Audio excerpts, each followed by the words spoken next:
आप हमें ये बताइए कि शिव कौन है। हर हर महादेव शिव शंभो। शरीर में एक वाइब्रेशन स्वाभाविक है, यही तो शिव तत्व है। गुरु जो है वो शिष्य को तैयार करता है, एक मार्ग दिखाता है, और वो मार्ग दिखाने के बाद जब वो चलता है तो गुरु भी छूट जाता है। आज देखो, आप पुलिस को देखो, सीआईडी देखो, आईबी देखो, रॉ देखो, कहीं भी देखो, उन लोग कुत्ते का ही उपयोग करते हैं। इतने सारे प्राणी कुत्ते क्यों लेते हैं? ओम भी है, आ उ माँ से ही बना है, 3 अक्षर से ही ओम बना है। आदमी सोचता कुछ है, बोलता कुछ है, करता कुछ है, व्यवहार कुछ और होता है।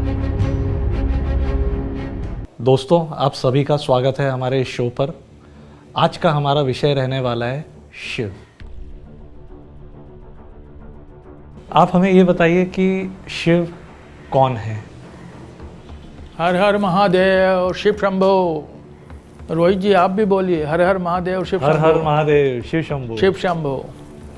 आप अभी अनुभव कीजिए, जब आपने बोला हर हर महादेव शिव शंभो, आपकी शरीर की ऊर्जा कैसी थी पहले, और हर हर महादेव शंभो बोलने के बाद शरीर की ऊर्जा कैसे हुई। देखिए, आपके चेहरे पर एक मुस्कुराहट, शरीर में एक वाइब्रेशन, कंपन आ जाता है। आना स्वाभाविक है और ये आना ही चाहिए, यही तो शिव तत्व है। शिव का अर्थ होता है बिंदु, शिव का अर्थ होता है कल्याणकारी, और शिव का अर्थ होता है नहीं पता। प्रकाश। 3 है, क्या क्या हुआ? बिंदु, कल्याणकारी और प्रकाश। प्रकाश जैसे कि? बताता हूँ, प्रकाश बाद में बताता हूँ, पहले बिंदु बता दूँ। ये भौतिक संसार है। आदमी सब जगह घूमता फिरता है, यहाँ आता है, वहाँ जाता है, इससे मिलता है, उससे मिलता है, दुनिया भर के दिमाग में, शरीर में, सब जगह खिचड़ी पकाता है, और फिर योग की तरफ भागता है। योग की तरफ भागते कुछ मतलब नहीं है, क्योंकि जब तक उसका मन स्थिर नहीं होगा, जब तक उसका तन स्थिर नहीं होगा, जब तक उसका धन स्थिर नहीं होगा, जब तक उसका कर्म स्थिर नहीं होगा, वो बिंदु स्वरूप बन ही नहीं सकता। तो बिंदु स्वरूप बनने के लिए सर्वप्रथम तन का स्थिर होना बहुत जरूरी है। तन के स्थिरता के लिए पहले, उसके बाद मन की स्थिरता लाइए। मन की स्थिरता लाने के बाद भावनाओं का स्थिरता लाइए, और उसके बाद जब हमारी साधना होती है, जब हम भगवान से जुड़ते हैं, बिंदु से जुड़ते हैं, भगवान से जुड़ते हैं, शिव से जुड़ते हैं, तो हम बिंदु बनने की कोशिश करते हैं।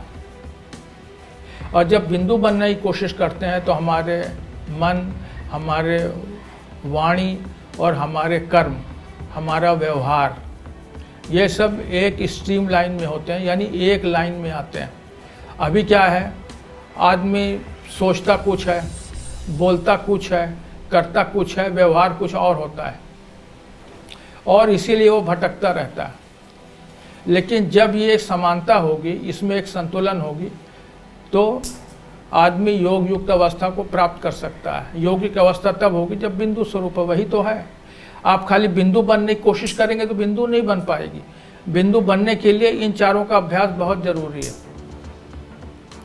और फिर क्या बताया? कल्याणकारी।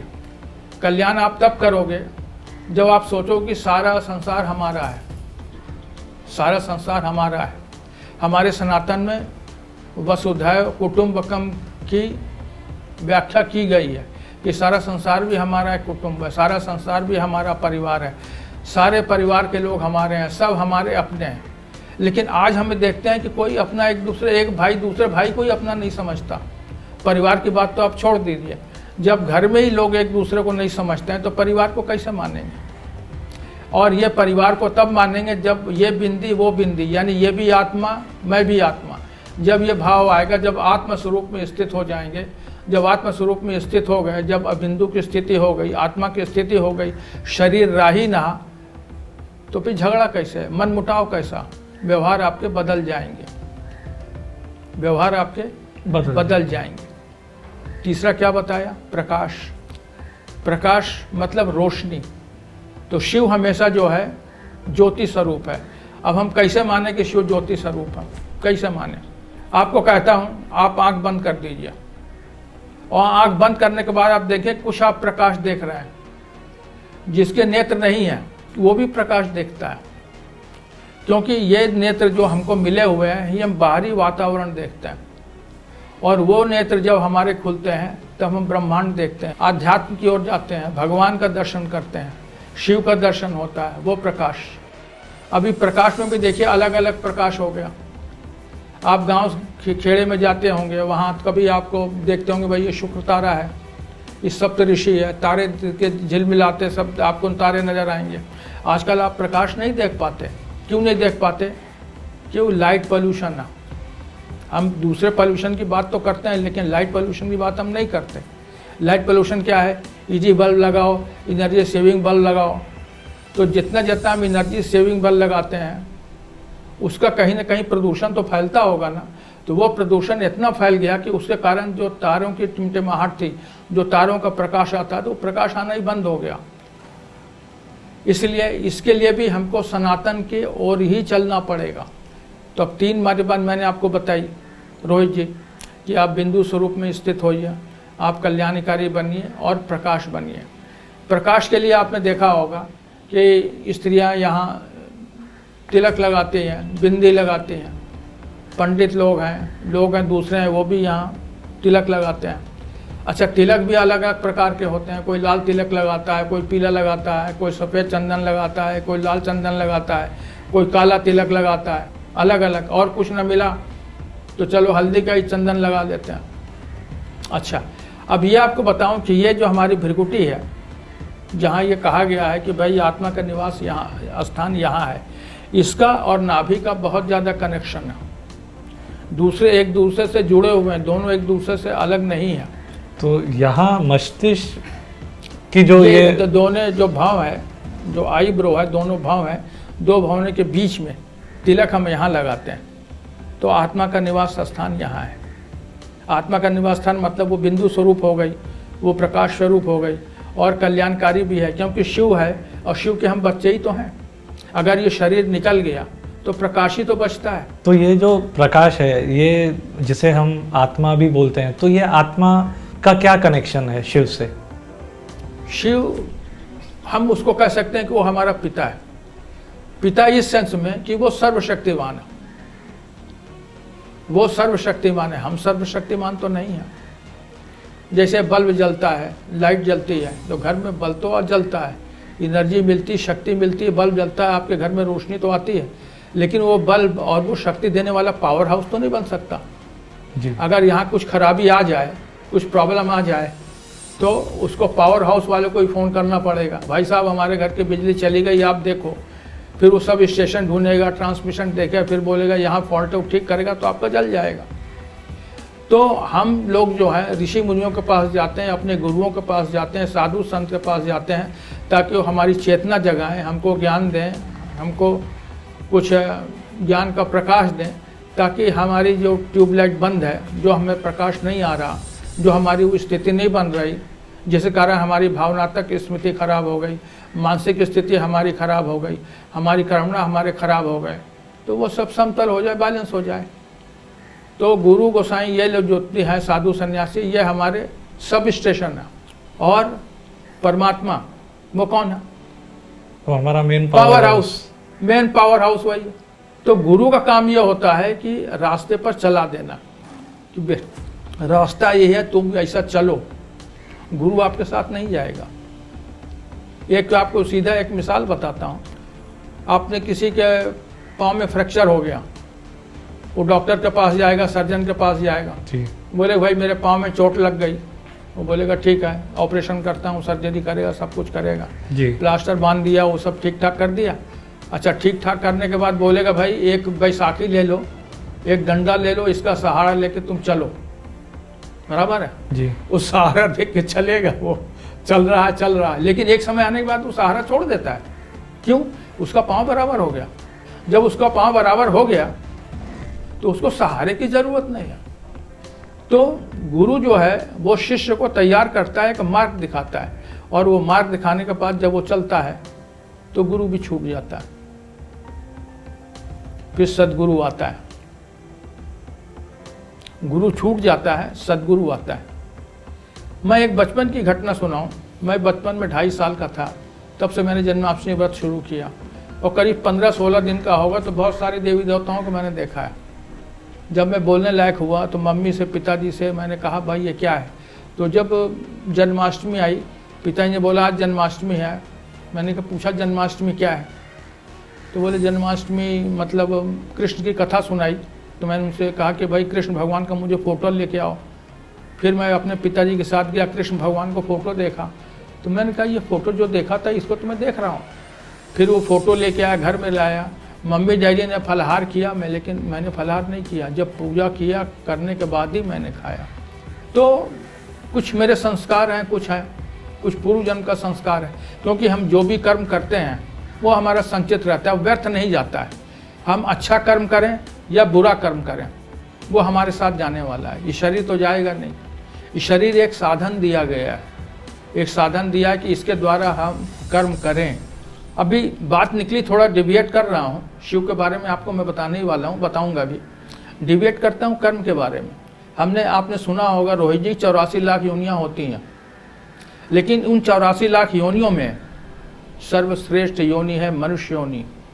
मनुष्य योनि क्यों श्रेष्ठ है? इसमें हम जप कर सकते हैं, इसमें भगवान को हम समझ सकते हैं, इसमें हम साधना कर सकते हैं, और जन्म जन्म के जो हमारे पाप हैं उनको हम कम कर सकते हैं, अपने पुण्य कर्म बना सकते हैं, और आगे के जन्मों के लिए अपना रास्ता सुगम बना सकते हैं। पशुओं को ये उपलब्ध नहीं है, मनुष्य को मिला हुआ है। लेकिन बड़े दुख की बात है कि आज मनुष्य पशु से भी गिरा गुजरा है। मनुष्य आपके काम तभी तक आएगा जब तक उसका स्वार्थ हित पूरा होता है। जिस दिन उसका हित पूरा हुआ आपको भूल जाएगा। वहीं आपको एक कुत्ते को ले लो, कुत्ते को आप आधी रोटी खिला दो, आपको ज़िंदगी भर नहीं भूलेगा। आप 10 साल के बाद मिलो, पूंछ उठाते आके दौड़ेगा। और जब 5 पांडव स्वर्ग जा रहे थे, रोहित जी आपको याद होगा, आपने कहानी कहीं पढ़ी होगी, युधिष्ठिर के साथ कुत्ता ही गया था, 4 पांडव नहीं गए। क्यों? कुछ न कुछ इनमें खोट थी। कुत्ता वफादार था। और एक बात यहाँ और ऐड करना चाहता हूँ कि जितने भी कुत्ते हमको दिखाई पड़ते हैं, इन कुत्तों का नेक्स्ट बर्थ जो है, अगला जन्म मनुष्य का ही है। आज देखो, आप पुलिस को देखो, CID देखो, IB देखो, रॉ देखो, कहीं भी देखो, उन लोग कुत्ते का ही उपयोग करते हैं। इतने सारे प्राणी कुत्तों क्यों लेते हैं? कुत्ता बेचारा हमारी भाषा बोल नहीं सकता, लेकिन आपकी भाषा जरूर समझता है। उसको इंग्लिश बोलो इंग्लिश समझेगा, गुजराती बोलो गुजराती समझेगा, हिंदी बोलो हिंदी बोलेगा। आप कुछ ना बोलो, खाली इशारा करो, गूंगा भी इशारा करता है, कुत्ता बराबर समझता है कि ये बोल रहा है मेरा मालिक। तो मनुष्य से ऊंचा तो कुत्ता ही हुआ ना। कुछ लोग होते हैं कि जो पशु के बारे में बोलते हैं करके कि इसे भगा दो, ये लोगों को परेशान कर रहा है या काट रहा है, या किसी जो भी जिस रीज़न से भी, या किसी को पसंद नहीं है। जैसे कुछ लोग ये भी बोलते हैं करके कि नहीं, पशु को नहीं रखना, मतलब जब आप पूजा कर रहे हैं या जो भी चीज़ है नहीं रखो, उसको दूर कर दो। तो उसके विषय में आप कुछ हमें बताइए। देखिए ऐसा है, प्यार सबको चाहिए, प्रेम सबको चाहिए। सारे जीव हैं, प्राणी हैं, सबको प्यार चाहिए। एक पेड़ है, एक पौधा है, उसको भी प्यार चाहिए। प्यार मतलब उसमें आप खाद डालते हैं, उसमें आप पानी देते हैं, उसकी सेवा करते हैं। ये मेरे जीवन का भी अनुभव है। आप पेड़ के सामने खड़े होइए, उनसे बातें कीजिए, आपको एनर्जी मिलेगी। लेकिन इसके लिए आपको मन से मौन होना बहुत ज़रूरी है, क्योंकि जब से हम मन से मौन नहीं होंगे, हम मुंह से मौन तो हो सकते हैं लेकिन मन से मौन नहीं होते। तो जब तक हम मन से मौन नहीं होंगे, उनकी भाषा हम समझ नहीं सकते, उनकी बात हम सुन नहीं सकते। और जहाँ तक आपने कुत्ते की बात की, कुत्ता 3 प्रकार का होता है। अच्छा, ये 3 प्रकार क्या है? एक है आवारा कुत्ता, फालतू, जो सब जगह घूमता रहता है, यहाँ वहाँ स्ट्रीट पर, बराबर है जी। दूसरा कुत्ता है पालतू, जिसको हम घर में रखते हैं, बराबर है। उसके गले में पट्टा डालते हैं, चेन लगाते हैं, घुमाते हैं जी। उसको कार में बैठाते हैं, नहलाते हैं, धुलाते हैं, सब कुछ करते हैं। एक ये हो गया। और तीसरा कुत्ता हुआ निर्जीव, लाचार, बेचारा, कुछ नहीं, हड्डी निकली हुई, चल नहीं पाता। 3 प्रकार के कुत्ते हो गए। अच्छा, लेकिन इसमें सबसे भाग्यशाली फालतू कुत्ता है। फालतू कुत्ता क्या है ना, कुछ भी उत्पात मचाए, कुछ भी करे, उल्टा सीधा कुछ भी वो काम करे। तो इसमें एक फ़ायदा ये है, एडवांटेज ये है कि या तो फालतू कुत्ता मार खाएगा या तो भाग जाएगा। अगर ज़्यादा स्ट्रांग रहा, भागने की शक्ति ज़्यादा हुई मारने वाले से ज़्यादा, तो वो भाग जाएगा, मार नहीं खाएगा। और पकड़ में आ गया तो मार खाएगा। अभी पालतू कुत्ता क्या है कि पालतू कुत्ता अगर उसके गले में पट्टा बंधा हुआ है और उसने अड़ोस पड़ोस के लोगों को काटा, उत्पात मचाया, तो मालिक मार खाता है। उसमें मालिक मार खाता है। और तीसरा कुत्ता रहा जो बेचारा कमजोर है, निर्जीव है, चल नहीं पाता, उसको कुत्ते भी मारते हैं, आदमी भी मारता है। जो प्रेम करता है वो जोड़ता है, और जो प्रेम नहीं करता है वो तोड़ता है। तो जो प्रेम करता है वो सिर्फ पशु से ही प्रेम नहीं करता, वो परमात्मा की सारी रचना से, सारी सृष्टि से प्रेम करता है। वो चाहे कुत्ता हो, कौवा हो, बिल्लू हो, पशु पक्षी हो, आदमी हो, कोई भी हो, पेड़ पौधे हों, पशु हो, सबकी रक्षा करता है, सबसे प्यार करता है। उससे जो हो सकता है, जितना हो सकता है, अपने सामर्थ्य के अनुसार उनकी सेवा भी करता है। आपने देखा होगा कई लोग तो कुत्तों को खाना खिलाते हैं, कई लोग कौवों को खाना खिलाते हैं, कई लोग बंदरों को खाना खिलाते हैं, और कोई पत्थर मार के भगाते भी हैं। अभी आप देखिए, आपके ऑब्जर्वेशन का विषय है, आपके दृष्टि का विषय है, आपके अनुभव का विषय है। आप उसको देखिए और अनुभव कीजिए कि जो आदमी जोड़ता है उसका व्यवहार सबके साथ अलग है। अभी एक मिसाल लूँ, कौवा का ले लो आप। आदमी जब मर जाता है, श्मशान में जाएंगे, पिंड दान देंगे, फिर कौवा को देखते रहेंगे कि कोई कौवा आ जाए, आने के बाद कम से कम देखे, मुंह मार दे, चोंच मार दे। कौवा नहीं आता है। करीब 2015 या 16 की बात होगी, एकदम तो मुझे महीना डेट याद नहीं है। किसी मित्र के लिए मैं चन्नी रोड श्मशान में घाट में गया, तो देखा बहुत सारे कौवे खड़े हैं और बहुत सारे पिंडदान पड़े हैं, कोई कौवा आ ही नहीं रहा है। तो मैंने कहा हो सकता है ये आदमी जीवित अवस्था में ऐसे कोई कर्म किए हों या कुछ किया हो, इसलिए कौवा भी उसका पिंड खाने नहीं आ रहा है। तो देखा एक आया, उसका पिंडदान हुआ, सारे कौवा उधर खा रहे हैं।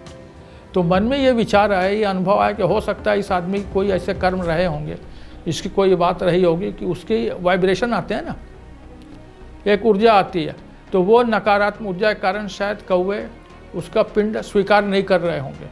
और ये जो आदमी आया, कोई सात्विक आत्मा होगी, कोई प्रेमी आत्मा होगी, सारे कौवे उस पर टूट पड़े। लेकिन ये बहुत बारीक बात है, हमारे इस भाग दौड़ की ज़िंदगी में लोगों के पास इतना समय नहीं है कि वो धीरज भी रखे, धैर्य भी रखे, समय भी दे सकें। कहीं होटल में जाना होगा, पिक्चर में जाना होगा, उनके पास समय है, लेकिन मंदिर में जाने के लिए, भगवान को याद करने के लिए 10 मिनट समय नहीं है, वो नहीं जा सकता। लेकिन वो ये नहीं समझता कि 10 मिनट अगर भगवान की शरण में वो आ गया, उसके मन, वचन, कर्म, तन, मन, धन और व्यवहार ये सब समान हो जाएंगे, एक स्ट्रीम लाइन हो जाएगा, एक लाइन में हो जाएगा। तो जो काम 1 घंटे में होने वाला था वो 5 मिनट में होगा, क्योंकि स्थिर मन ही तो कुछ प्रोडक्ट दे सकता है ना, स्थिर मन ही तो कुछ कार्यकुशलता बढ़ा सकता है। मेरे विचार से ये कहता है कि जो देवी देवता जितने शक्तिशाली हैं, उनके वाहक भी वैसे ही हैं, सिर्फ गणेश जी को छोड़ के। गणेश जी भारी भरकम और उनका वाहन है मूषक, चूहा। दुर्गा माँ शक्तिशाली है, अष्टभुजाधारी है, उसका वाहन सिंह है। यानी यदि आप सिंह को देखते हैं तो सिंह में दुर्गा माता की प्रतिबिंब दिखती है, दुर्गा माता की छवि दिखती है, और सिंह में दुर्गा माता की छवि दिखती है। दुर्गा माता जहाँ आपने याद किया तो स्वभावतः आपके मन में आता है कि नहीं, ओह सिंह भी तो यहाँ है, ये भी तो बलशाली है।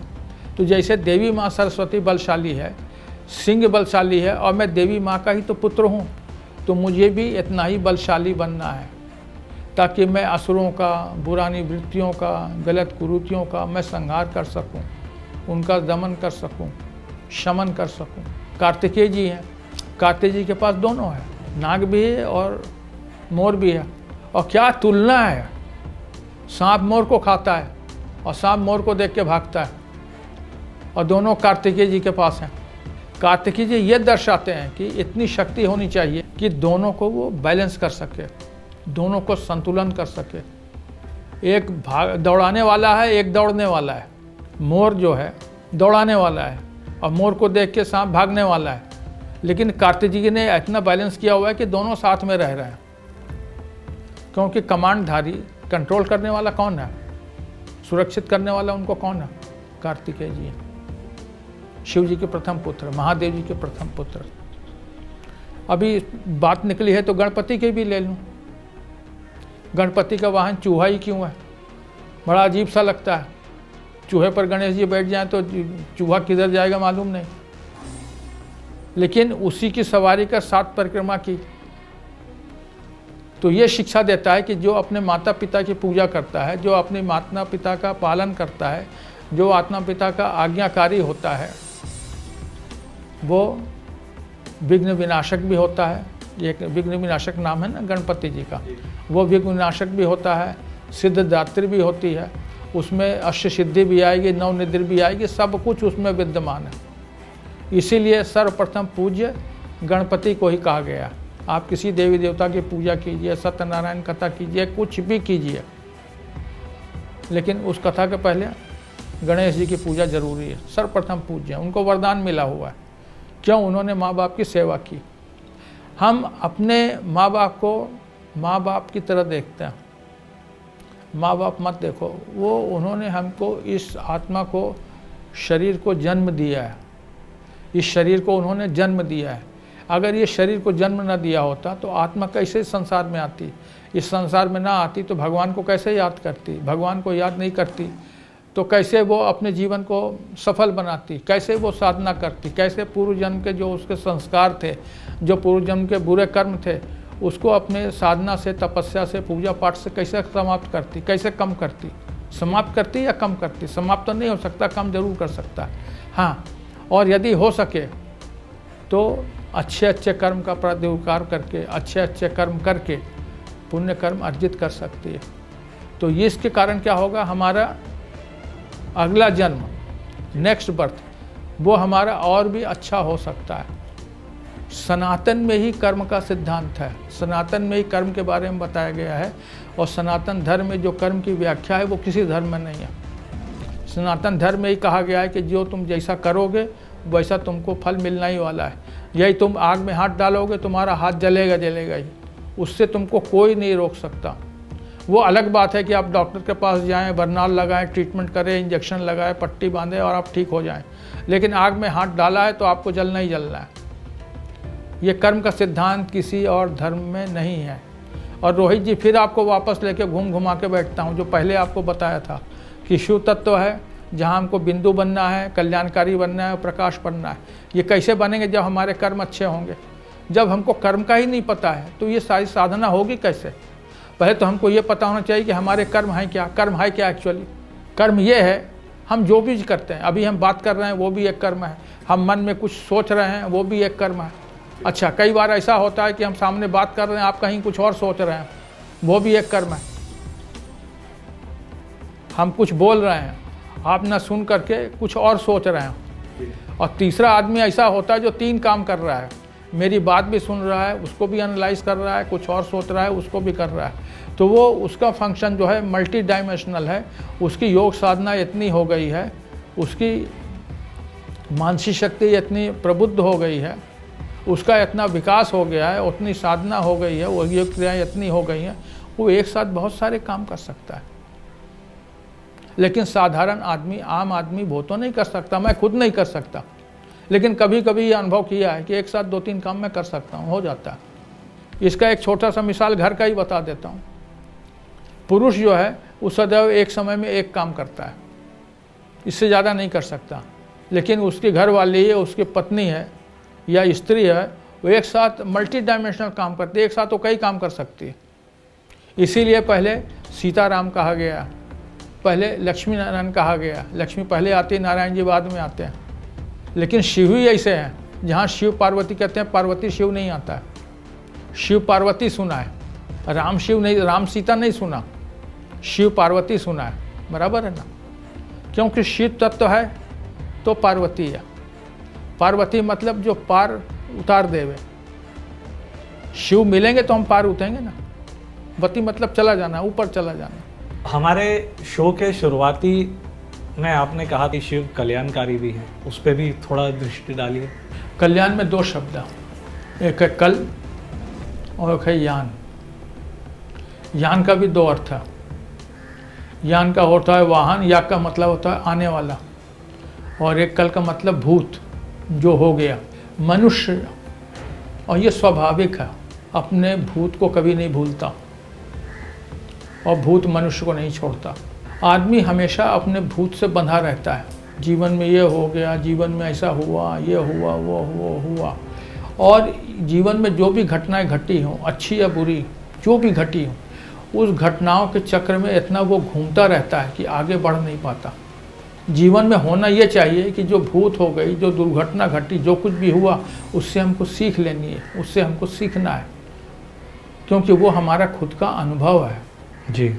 और जब वो अनुभव हमारा खुद का है और उस अनुभव को लेके हम जीवन में आगे बढ़ते हैं। यान बताया, यान मतलब वाहन या साधन। तो ये हमारा क्या हो गया, हमारा एक साधन बना, एक वाहन बना, जो हमारे जीवन को, दिशा को, जो हमारे गति को आगे बढ़ाता है।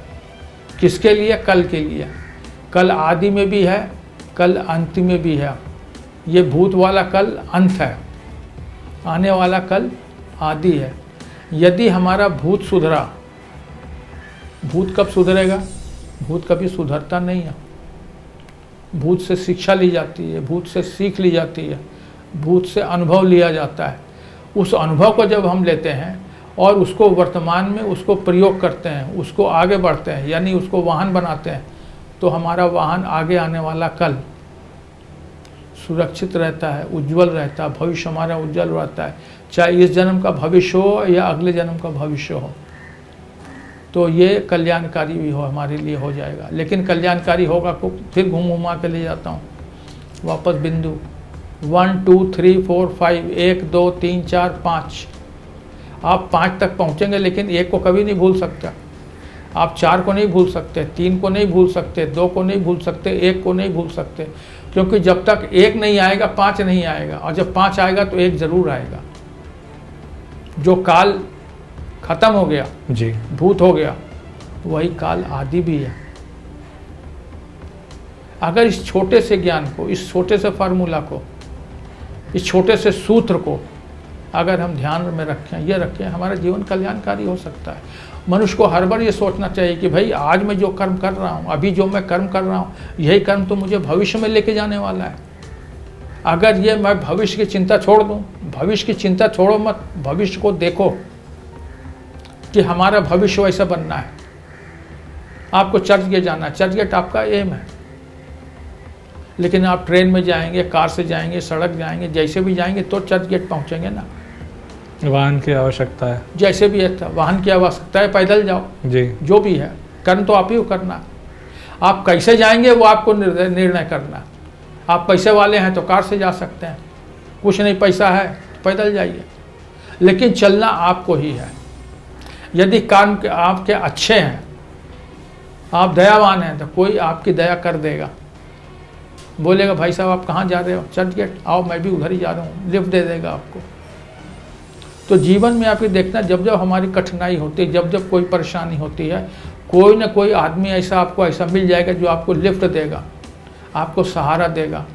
भगवान खुद नहीं आते, भगवान सहारा भेज देते हैं। और सहारा भगवान कब भेजेंगे? जब आप किसी को सहारा देंगे। लेकिन कभी किसी गलत आदमी को सहारा मत दीजिए। आपने गलत आदमी को सहारा दिया, वो काम लेके निकल जाएगा, आपको देखेगा नहीं। अभी इसी में एक छोटा सा मिसाल आपका लेना चाहूँगा। कर्म के उधार पर मैंने आपको कुछ बताया था, एक छोटी सी बात और याद आ गई, आपको बताऊँ। मिट्टी बहुत अच्छी है, आपका बीज बहुत अच्छा है, आपने चना लाया, मिट्टी में आपने डाल दिया, चना उगेगा? जिंदू नहीं उगेगा। आपने सोचा मिट्टी में हमने चना डाल दिया और उग जाए, नहीं उगेगा। उसके लिए मेहनत करनी पड़ती है। मेहनत क्या करना पड़ेगा? आपने चना यदि ऊपर मिट्टी का रख दिया, कबूतर खा के चला जाएगा, कौवा खा के जाएगी, चिड़िया खा के चल देगी, आपका मेहनत व्यर्थ हो गया। फिर आप क्या काम करेंगे? थोड़ा सा गड्ढा खोदेंगे और उसमें चना को डालेंगे, ठीक है, बहुत अच्छी बात है, फिर भी नहीं उगेगा। क्यों? पानी नहीं है। उसको उगाने के लिए थोड़ा पानी तो डालना पड़ेगा। अब जब पानी आ गया तो थोड़ा अंकुरित होएगा, आप बड़े खुश होए कि वाह वाह क्या बात है, इसमें अंकुर आ गए। अब चना है, चने के इसमें बहुत सारे चने निकलेंगे, पेड़ बड़ा हो जाएगा। आपने ध्यान नहीं है, उधर से बकरी आई, कोई कबूतर आया, कोई कुत्ता आया, वो खा पी के चल दिया। बराबर है, हाँ, सारी मेहनत बर्बाद हो गई। या एक चीज़ बताना भूल गया, वहाँ सूरज की रोशनी तो है ही नहीं, तो जर्मिनेट होगा ही नहीं, सीड उगेगा ही नहीं। यानी शुरू से आखिर तक आपको देखना पड़ेगा। क्या देखना पड़ेगा? मिट्टी बराबर है, आप उसको पत्थर पर रखिए, उगेगा नहीं, बराबर है। मिट्टी बराबर है, फिर मिट्टी के ऊपर नहीं रखना है, मिट्टी के अंदर बीज को डालना है, फिर उसमें थोड़ा पानी भी डालना है, और ये भी देखिए कि उसके ऊपर प्रकाश भी पड़ रहा है, बराबर। और जब अंकुरित हो जाए तो उसको सुरक्षित भी करना है। आप लोहे की जाली लगाइए, कुछ भी कीजिए, मतलब सुरक्षित रखिए उसको, ताकि जो पशु पक्षी चिड़िया उड़िया उनसे दूर रहे, ताकि वो ग्रो हो जाए। एक बार जब वो बड़ा हो जाता है तो वही पशु पक्षी जो उसको खाने वाले थे उसके नीचे सहारा देते हैं। पेड़ बड़ा हो गया ना, आदमी भी उसके नीचे आएगा, कौवा भी उसमें बसेरा बनाएंगे, तोता भी उसमें बसेरा बनाएगा, गाय भी आके छाए में बैठेगी, सारे लोग छाए में बैठेंगे। हमारा जीवन भी वैसा ही है। यदि साधना से, भगवान की स्मृति से, हम गुरु की शरण में क्यों जाते हैं, हम साधु महात्मा की शरण में क्यों जाते हैं? कि उनके पास जब हम बैठते हैं, उनके ज्ञान की बातें सुनते हैं, वो सोचते हैं, तो हमको एक आनंद मिलता है, हमको एक सुख मिलता है, एक खुशी मिलती है, और हम अपनी सारी चिंता, दुविधा, दुख सब भूल जाते हैं, और वो हमको भगवान से जोड़ देते हैं, हमको भगवान से कनेक्ट कर देते हैं। तो हमारा जीवन भी वैसा ही होना चाहिए। हर एक आदमी को देखना चाहिए कि हम जीवन में हमारा जीवन बीज है, जो हमारे कर्म का बीज है, वो किधर है। कहीं उसको कोई चिड़िया तो नहीं चुग रही, कहीं इधर उधर के लोग उसको खा पी तो नहीं रहे, कहीं इधर तो देख नहीं रहा। सूर्य का प्रकाश यानी भगवान का ज्ञान का प्रकाश बराबर उसके ऊपर पड़ रहा है, वो हर प्रकाश से सुरक्षित है। तो वही आप एक दिन साधु बन जाएंगे, एक संत बन जाएंगे, महान आत्मा बन जाएंगे, फिर सारे लोग आपके पास आएंगे, रोहित जी बताइए हमारे जीवन में कैसे परिवर्तन आए, आपने कैसे काम किया, ये काम किया। तो ये कल्याण का मार्ग है। तो जब तक इतनी हमारी साधना नहीं होगी, इतने सारे कर्म नहीं होंगे, आप कल्याणकारी बन नहीं सकते। ये जो प्रकाश भी फिर आपने बताया था, तो बिंदु, कल्याणकारी और प्रकाश। तो प्रकाश फिर क्या है? प्रकाश का मतलब होता है तेज, और वो तेज इस प्रकाश से बिल्कुल अलग है। जो प्रकाश हम देख रहे हैं वो ये प्रकाश नहीं है। हम सूर्य को देखते हैं, वो प्रकाश भी नहीं है। चंद्रमा को देखते हैं, वो प्रकाश भी नहीं है। तारों का प्रकाश है, वो प्रकाश भी नहीं है। वो प्रकाश बिल्कुल अलग है। जिसकी जितनी क्षमता होती है, जिसमें जितनी योग्यता होती है, जितनी साधना रहती है, वो देख सकता है। हाँ, एक चीज़ आपको बता दूं, वो प्रकाश जागृत करने के लिए थोड़ा सा आप प्रैक्टिस करके देखिएगा, आपको अनुभव फील होगा। ये जो आपकी नाभि है ना, नाभि में विष्णु भगवान का वास है, और यहाँ आत्मा प्रकाश बराबर है। तो जो तिलक आप यहाँ लगाते हैं, वही तिलक आप नाभि में लगाइए। जो तिलक भी लगाते हो, आप हल्दी का तिलक यहाँ लगाते हैं तो हल्दी का तिलक यहाँ लगाइए। आप केसर का तिलक यहाँ लगाते हैं तो केसर का तिलक यहाँ लगाइए। यहाँ सफ़ेद चंदन का तिलक यहाँ लगाते हैं तो यहाँ सफ़ेद चंदन का अलग लगाइए। काला तिलक ना नीचे लगाइएगा ना ऊपर लगाइएगा, काले तिलक से दूर रहिएगा। बहुत सारे लोग काला तिलक लगाते हैं। काला तिलक जीवन में कभी प्रयोग मत कीजिए। अब ये मत पूछे ही काला तिलक क्यों नहीं लगाएं, इस पर मैं कुछ नहीं बताऊंगा। मालूम है लेकिन बताऊंगा नहीं। जिस मार्ग पर आपको जाना ही, उस मार्ग का रास्ता आपको क्यों दिखाऊं। तो शिव बिंदु स्वरूप भी आपको बताया, कल्याण स्वरूप भी बताया, बराबर है, प्रकाश स्वरूप भी बताया। तो वो प्रकाश जो है, आप वैसे भी कभी जब आप रहें ध्यानस्थ हो जाएं, और ध्यानस्थ होने के बाद आप, हाँ एक चीज़ आपको दिखाऊं, जब कभी भी हो कुछ काम नहीं है, कुछ नहीं है, शांति से बैठ खाली ओम बोलिए बस।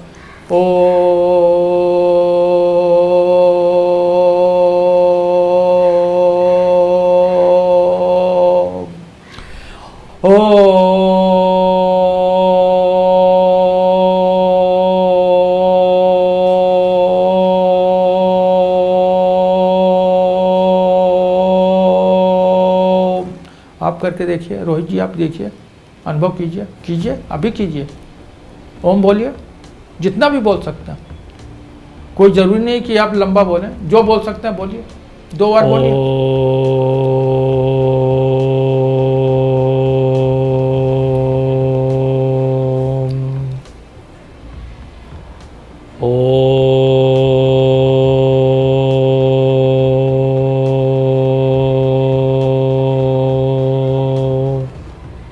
कुछ अनुभव होता है, फील लिटिल बेटर, कुछ परिवर्तन लगता है ना जी। ओम भी है, आ उ मा से ही बना है, 3 अक्षर से ही ओम बना है। अंग्रेजी में हम लोग गॉड कहते हैं ना, GOD गॉड। जी का मतलब क्या है? उत्पत्ति, जनरेटर, जिसने उत्पत्ति किया। ओ पता ऑपरेटर विष्णु भगवान के लिए, जो सृष्टि का संचालन करते हो। और डी फॉर डिस्ट्रॉयर महादेव, जो संपूर्ण सृष्टि का जब तामसिक प्रधान हो जाती है उसका विनाश करते हैं, ताकि वापस सत्युगी या सनातनी सृष्टि का प्रादुर्भाव हो सके, उसकी फिर स्थापना हो सके। यही तो है और यही तो जीवन है। हर आदमी हर दिन ब्रह्मा भी बनता है, विष्णु भी बनता है और महादेव भी बनता है। जिस दिन आपके मन में कोई अच्छा विचार आया, आप ब्रह्मा है। आपने उसको जीवन में चरितार्थ में लाया, आपने उसको अच्छा काम करना शुरू कर दिया, आप विष्णु बन गए। और जहाँ लगा कि भाई कुछ गलत हो रहा है, आपने उसको शमन किया, दमन किया, उसका संहार किया, आप शंकर बन गए। तो हर आदमी अपने कर्म के अनुसार, समय के अनुसार ब्रह्मा भी है, विष्णु भी है और शंकर भी है। लेकिन जीवन में हमेशा शंकर मत बनिए, क्यों? आप हमेशा शंकर बने रहेंगे तो ब्रह्मा कब बनेंगे? और ब्रह्मा का जब उत्पत्ति नहीं होगा तो सृष्टि का संचालन कैसे भी होगा? और इन तीनों में आप देखेंगे कि विष्णु जी का, उनका कार्यक्षेत्र बहुत बड़ा है। विष्णु जी का, महादेव का क्या है? विनाश करना, काम खत्म हो गया, राग किया, खत्म है। ब्रह्मा जी काम उत्पत्ति का है, काम हुआ, खत्म कर दिया। पालना कौन करती है? विष्णु ही तो करते हैं ना। इसलिए संसार में स्त्री है, माँ है, उसका रोल विष्णु जैसा ही है।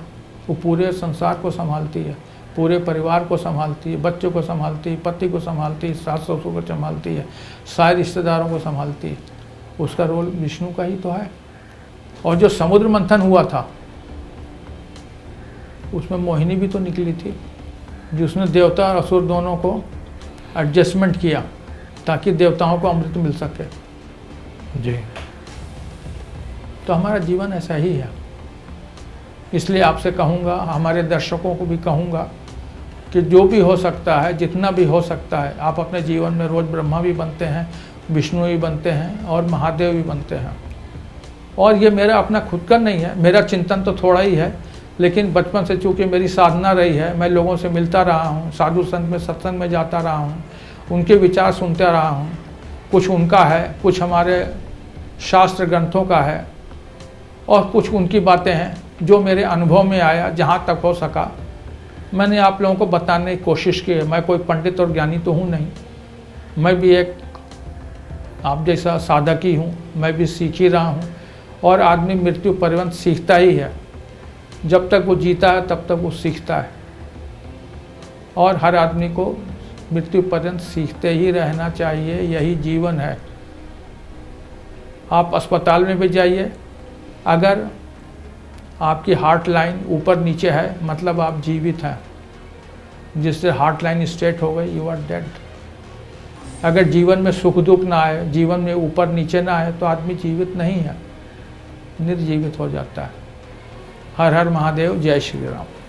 दोस्तों, आपको हमारा एपिसोड कैसा लगा तो आप हमें कमेंट्स बॉक्स में लिखकर बताइए और हमें ऐसे ही आपका प्यार और सपोर्ट देते रहिए। Thank you. Her her Mahadev.